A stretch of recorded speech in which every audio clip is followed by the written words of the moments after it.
आप में से कितने लोग शिव मंदिर जाते हैं? सभी लोग जाते हैं ना? तो शंकर जी के मंदिर जाते हैं तो आप जब वापिस लौट कर आते हैं तो नंदी के कान में,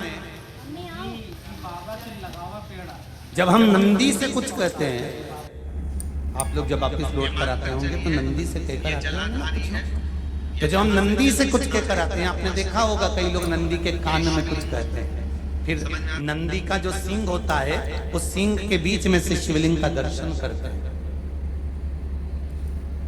तो नंदी को जब कोई बात कही जाती है, नंदी से जब कुछ कहा जाता है कि हमारी बात शिवजी तक पहुंचाना, तो उसमें सबसे पहला अगर नाद करा जाता है नंदी के कानों में तो ओम का नाद करा जाता है। आप सीधे जाकर अगर कहेंगे नंदी को कि हमारी ये बात है, आप वहां तक पहुंचा देना, तो नंदी उस बात को कहे चाहे नहीं कहे, पर जब आप नंदी के कान में ओम कहने के बाद में अपने हृदय की बात कहते हैं, तो जैसे एक पत्र आपने भेजा और पत्र को तुमने लिफाफे के अंदर रखने के बाद में तुमने एड्रेस भी लिख दिया, समझ लेना बहुत अच्छे से।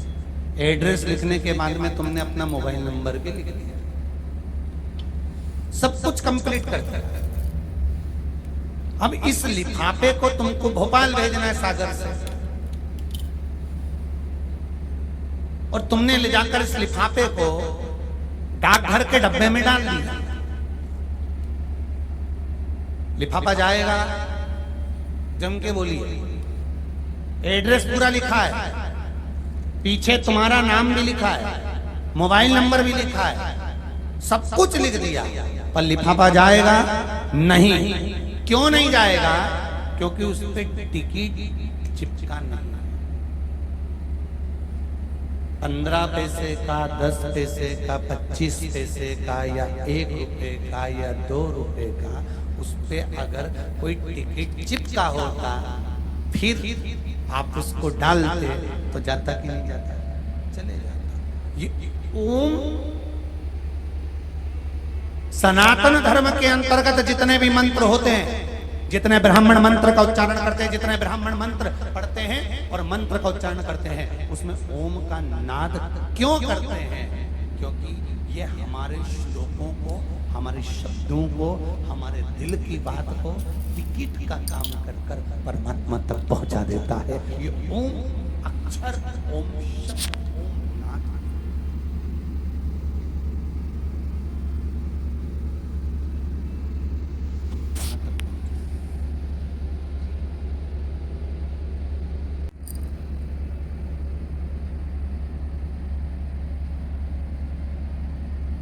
कभी कभी बेलपत्र देखना, जब बेलपत्र आप समर्पित करते हैं तो ऊपर वाली जो पत्ती होती है उस पे ओम लिखते हैं। कई किसी को लिखते हुए देखा होगा, चंदन से, पीले चंदन से, लाल चंदन से। सबसे मूल 3 पत्तियों में बीच वाली जो पत्ती उस पे ओम लिख दिया, फिर इधर वाली में लिख दिया नमः, इधर वाली में लिख दिया शिवाय। कभी आपने देखा कि इधर वाली पत्ती में ओम लिखा हो, इधर में नमः लिख दिया हो, इधर में शिवाय लिखने वाला लिखेगा, क्योंकि जो विद्वान होता है, चतुर होता है, जिसमें विद्वत्ता होती है, वो सबसे ऊपर वाली पत्ती में ही ओम लिखेगा। 7 स्थान बताए। पहला स्थान उसको माने अशोक सुंदरी का स्थान, ये ब्रह्मा है, द्वितीय स्थान ये विष्णु है, भगवान श्री गणेश जी महाराज का स्थान, शिव है। जहाँ गणेश जी इन का दोनों स्थान का है, समावेश ओम में है। तृतीय स्थान सबसे पहली माँ पार्वती जी का हस्तकमल, जिस पे बैठ के महादेव रोज घूमने जाते चतुर्थ हैं, तो स्थान वो नंदी को अहंकार आता है। एक दिन फिर सबने नंदी ने ब्रह्मा जी से कह पांचवा दिया, स्थान ब्रह्मदेव, नंदी का हे ब्रह्मदेव, जो हाँ नंदी जी का बोले, पांव क्या बात है? रहता एक आगे वाला माँ ब्रह्मा थे।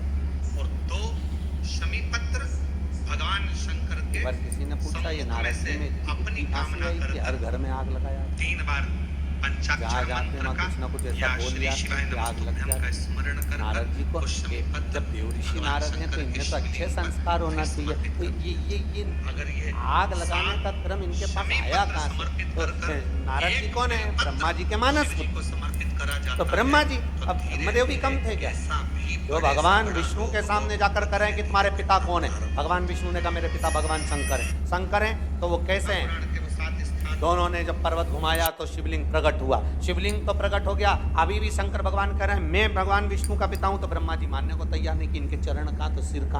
अब दोनों देखने का लिखा तो वो भी नहीं मान रहे, तो झूठ बोलना चालू कर दिया। अब बोलना चालू करा तो ब्रह्मा जी ने उसी समय नंदी को थोड़ी सी बुड़की मारी, थोड़ी सी फूंक दे।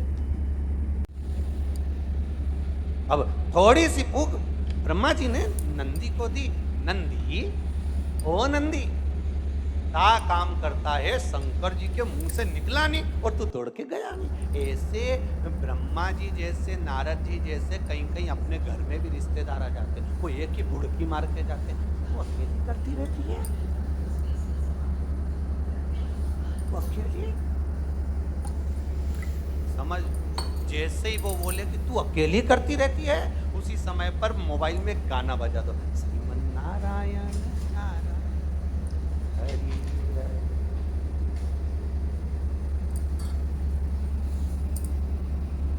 तेरी नस नस उगले चुगली चुगली।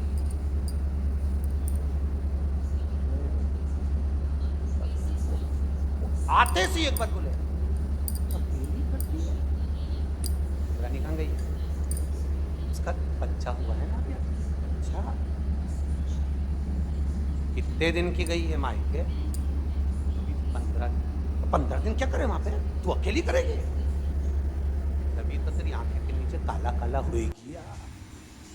श्रीमन नारायण हरि हरि। पड़ोसन को पड़ी तेरी फिकर बड़ी।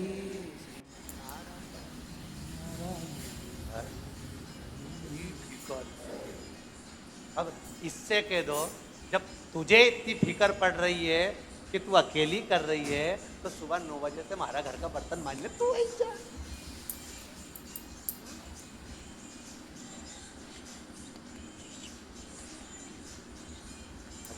तू बर्तन मांज ले, तू आ जा, तू आ जा। हमारे घर में तो ढेर सारी सब्जी पड़ी, श्रीमन नारायण नारायण हरि हरि। नहीं आना तू तो, जब इतना ज्ञान दो तू अकेली करे। बस